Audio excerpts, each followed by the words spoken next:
शहर से दूर बसे कस्बे में रातें हमेशा शांत होती थी कि जैसे हवा भी धीरे चलती हो। रात के 9:30 बजे सिया रोज की तरह कोचिंग से घर लौट रही थी। सिया को कुछ दिनों से एक अजीब सा एहसास हो रहा था, कोई उसके पीछे है। जब भी वह पलट कर देखती, बस खाली सड़क दिखाई देती। उस रात हवा में ठंडक थोड़ी ज्यादा थी, उसके हाथ कांप रहे थे, पर वह तेज कदमों से चलती रही। जैसे ही वह कस्बे के बाहर पुराने पुल के पास पहुंची, उसे कुछ अलग महसूस हुआ। और उसी समय सिया की नजर एक चीज पर गई।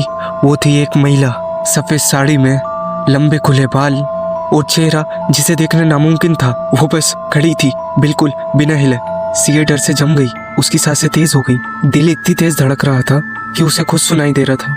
महिला धीरे धीरे उसकी तरफ देखने लगी।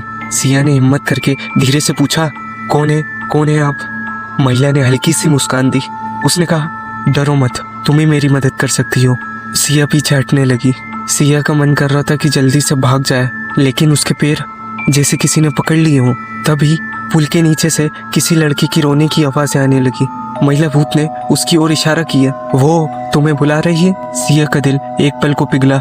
वो थोड़ी झुकी और नीचे अंधेरे में झांकने लगी। उसे कुछ नहीं दिखा। अचानक महिला उसके पास आ गई, इतनी पास कि सिया उसकी सांसों की ठंड महसूस कर सकती थी। महिला ने ठंडी आवाज में कहा, मेरी बेटी, उसे कोई ले गया था, उसे किसी ने पानी में फेंक दिया था, मैं उसे बचा नहीं सकी।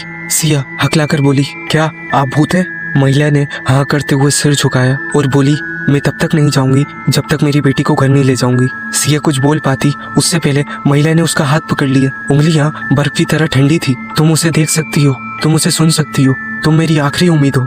सिया ने खुद को छुड़ाने की कोशिश की। छोड़ो, मुझे जाने दो, मैं तुम्हारी मदद नहीं कर सकती। महिला की आवाज अचानक कठोर हो गई। तुम जाओगी क्योंकि मैंने तुम्हें चुना है। सिया पूरी ताकत से हाथ छुड़ाकर भागने लगी। पुल से दूर सड़क पर घर की तरफ दिल धड़क रहा था, सांसें टूट रही थी, पर वो रुकी नहीं। उसने घर पहुंचकर दरवाजा तेजी से बंद किया और फर्श पर गिर पड़ी। उसकी माँ सो चुकी थी। सब शांत था, लेकिन उसके भीतर तूफान चल रहा था। और कुछ मिनट बीते, फिर सिया ने सोचा ये सब उसका भ्रम था। शायद वो डर के मारे ये सब चीजें सोच रही है। कमरे के कोने से एक धीमी टूटती हुई आवाज पहुंची, भागने से मैं चली नहीं जाऊंगी। सिया का शरीर पूरा सख्त हो गया था। धीरे धीरे उसने कोने की तरफ नजरें उठाई। वही महिला भूत उसके कमरे में खड़ी थी, सफेद साड़ी में, और चेहरा अब साफ दिख रहा था। आंखें बिल्कुल काली, और उसके पीछे एक छोटी सी लड़की, और वो पूरी भीगी हुई, और चेहरा उसका पूरा नीला पड़ चुका था। बाल टपक रहे थे। वो रो नहीं रही थी, बस सिया को सीधा देखते जा रही थी। फिर वो सफेद महिला ने कहा, तुमने मेरी बेटी को देख लिया, अब इससे मुंह नहीं मोड़ सकती। और फिर सिया का चीखना भी गले में दब गया और फिर समझ गई